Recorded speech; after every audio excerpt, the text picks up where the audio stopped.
que será postado no Google Sala de Aula, e também para auxiliar aí na realização da AP, que vem contemplando essas habilidades e outras que foram trabalhadas no meio ao decorrer do bimestre. Não coloquei todas nesse vídeo para não ficar aquele vídeo longo, cansativo, né? Então vamos trabalhar duas principais aí, que são os números inteiros e os pontos no plano.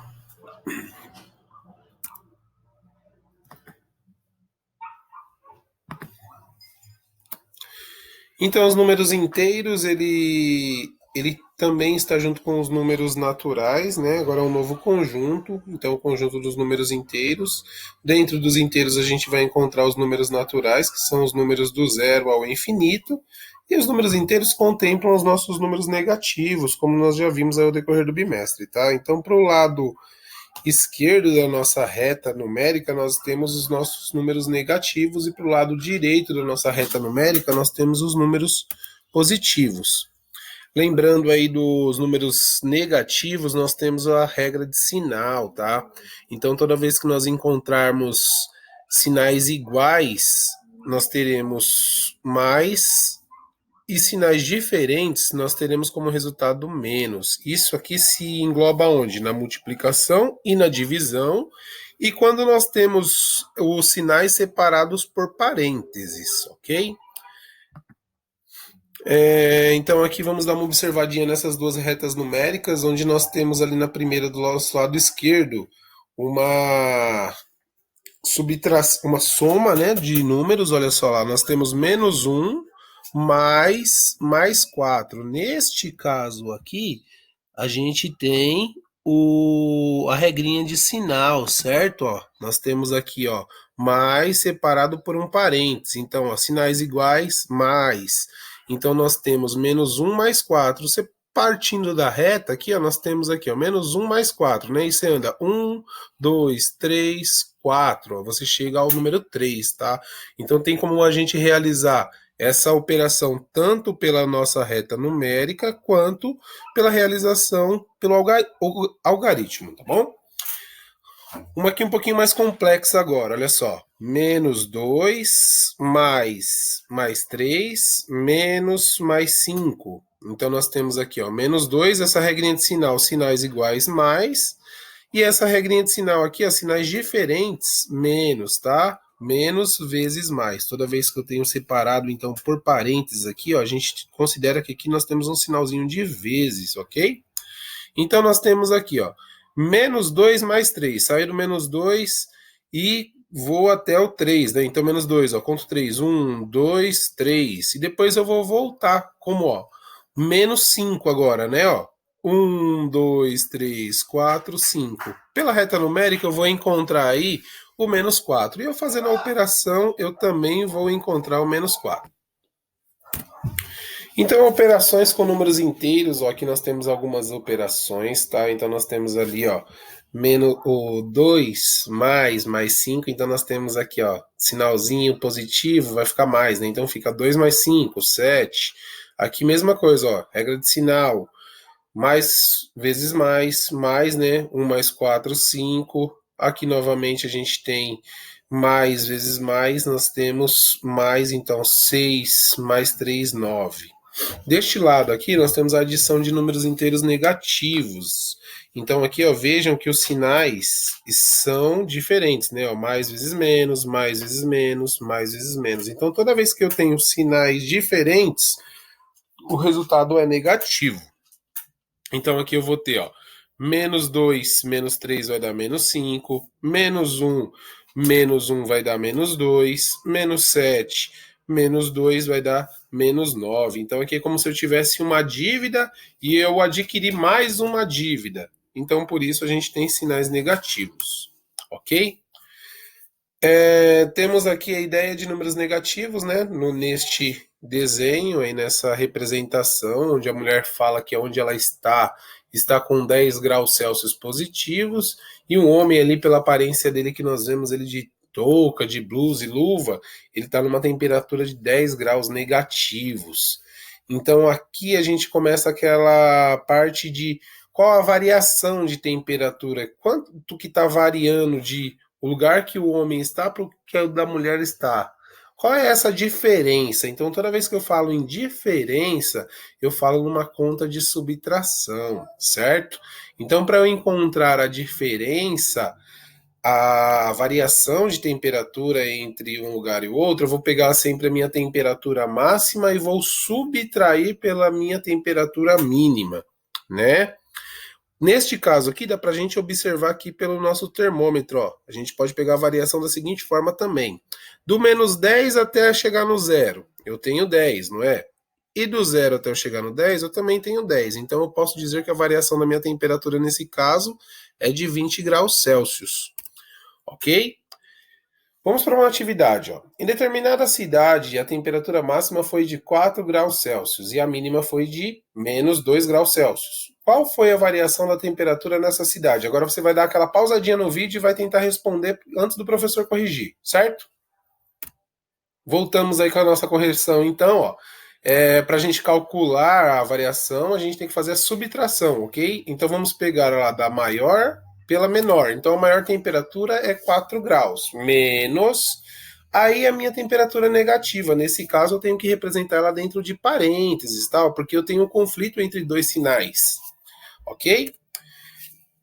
Fazendo a regrinha de sinal, sinais iguais mais, então a gente tem 4 mais 2, que é igual a 6 graus Celsius. Essa daí é a variação de temperatura nesta cidade. Também posso fazer através da reta numérica, vai dar um pouquinho mais de trabalho, né, para a gente desenhar ela, mas se eu não estou lembrando do cálculo, eu posso representar da seguinte forma aí, eu tenho a temperatura mínima e tenho a temperatura máxima, e eu vou contar da mínima para a máxima quanto que eu tenho, ó, aqui ó, 1, 2, 3, 4, 5, 6 até chegar na máxima. Certo, pessoal? Para quem acertou, parabéns. Continuando aí com a nossa aula, ó, novamente agora vocês vão dar aquele pausa, né, no vídeo, vão parar, olhar aí, ó, bem simples para a gente encontrar, vamos fazer a leitura desse enunciado.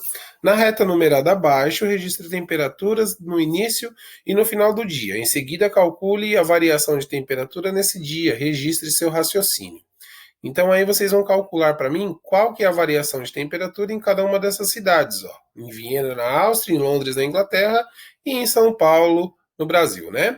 Então, variação de temperatura, lembre-se que é subtração da maior pela menor, ok? Voltamos aí com as respostas, tá? Então, nós temos aí para a alternativa A variação é de 10 graus, na alternativa B, a variação é de 7 graus e na questãozinha C, a variação é de 11 graus Celsius. Importante, gente, você dar aquela pausadinha no vídeo para ver se você entendeu, ok? Vamos para uma outra situação de números negativos, onde nós encontramos aí, ó. Minha conta estava com saldo negativo de R$ 45. Realizei um depósito de R$ 80 e em seguida realizei uma nova compra de R$ 50. Qual é o saldo da conta após essas movimentações? Novamente, galera, pausa o vídeo, responde e vem com a resposta. Então vamos lá, gente. A resposta aí, ó, nós temos um saldo na conta negativo de R$ 45. Negativo a gente representa com sinal de menos na frente, ok? Então nós temos aí na primeira parte um depósito de R$ 80, eu vou fazer menos 45 mais 80, vai me sobrar 35. E em seguida eu fiz uma nova compra, né? Então eu tenho 35 de saldo, menos a compra eu estou gastando R$ 50. E o saldo que eu fiquei na minha conta é negativo de R$ 15. Então eu posso escrever assim, ó, saldo negativo de 15, ou eu posso colocar menos 15, tá? Tanto uma representação como a outra, a gente vai estar representando o número negativo. Vamos aí agora para a nossa outra habilidade, que é plano cartesiano. Certo? Então, o plano cartesiano, ele é representado aí por números que partem da origem, né? A origem nós temos aqui o zero, tá? Nós temos os nossos quadrantes, que são o primeiro, segundo, terceiro e quarto quadrante. Sempre você vai contar ele em sentido anti-horário, certo? Nós temos os nossos dois eixos, ó.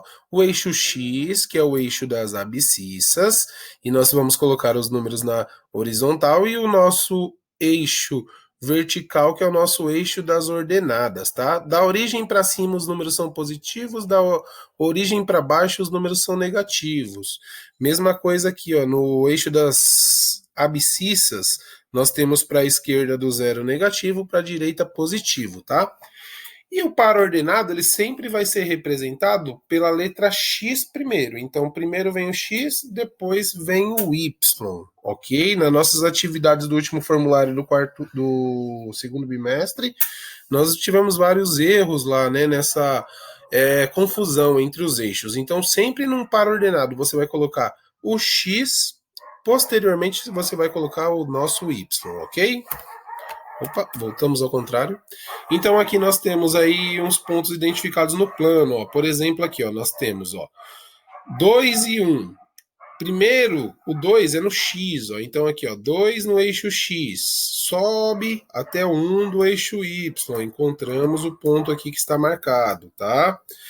Vamos no segundo quadrante aqui, ó. Nós temos o par ordenado menos 3 e 2. Então, menos 3 é do X, ó. Então, você vai voltar contando lá da origem, ó. Menos 1, menos 2, menos 3. Vem aqui, subir até aqui em cima, até onde? Até o 2. Nesse 2 a gente une aqui e põe o pontinho do nosso par ordenado bem na intersecção entre eles, ok?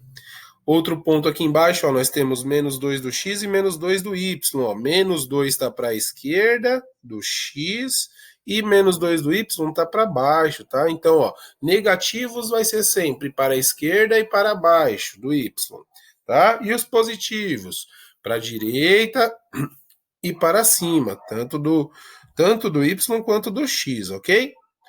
Vamos aqui para mais uma representação de pontos, tá? Ó. O ponto A, vejamos aqui, ó. Ponto 3 e 4.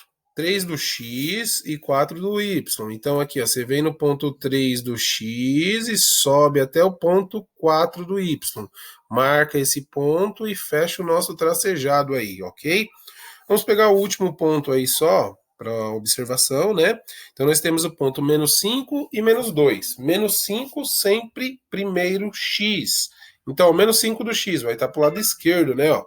Vemos o menos 5 e vamos até o menos 2, que é para baixo do nosso Y. Então, assim, é a marcação do nosso plano cartesiano. Ok, pessoal? E para finalizar a nossa videoaula, esse aqui eu não trouxe exemplos e também para não prorrogar muito, dentro do nosso formulário não tem esse tipo de questão, vai ter só sobre números inteiros e plano cartesiano, porém na AP de vocês ele vai estar cobrando essa habilidade, né? Que é a translação, a rotação e a reflexão de polígonos dentro de um plano cartesiano. Então, ó, vejamos aqui, ó, translação é o movimento de um sistema físico cujas partes se deslocam de forma paralela e conservam uma direção constante. Então, aqui, ó, neste caso, aqui, ó, nós temos uma translação. Tá vendo que o objeto não, o nosso polígono, a nossa figura, não mudou de tamanho. O que ele fez? Ele praticamente ele saiu de dentro dela e se moveu para a nossa esquerda, né? Então, aí nós temos um movimento de translação. Movimento de rotação é o movimento giratório de um corpo à roda do seu eixo. Então aqui, por exemplo, pegamos esse triângulo, ó. Vejam que ele pegou esse eixo aqui, é a mesma coisa de você ter pegado o seu triângulo e feito isso aqui, ó. Nós rotacionamos ele, né? Então essa é a rotação. E o último que é a reflexão. Reflexão é o ato de refletir, como se estivesse olhando no espelho. Então aqui nós temos de um lado aqui esta figura, e aqui você veja que refletindo ela vai ficar ao contrário do que ela está, né? Uma reflexão. Lembre-se que no espelho, quando a gente olha, a gente vê o que? O inverso, né, da gente. Até mesmo quando você levanta a mão direita no espelho, parece que a gente está levantando a esquerda. Ok, pessoal? Então por hoje é isso. Espero ter ajudado. Respondam ao formulário, façam a AP com concentração. Vamos buscar um bom índice de acertos, certo? E até a próxima. Tchau, tchau.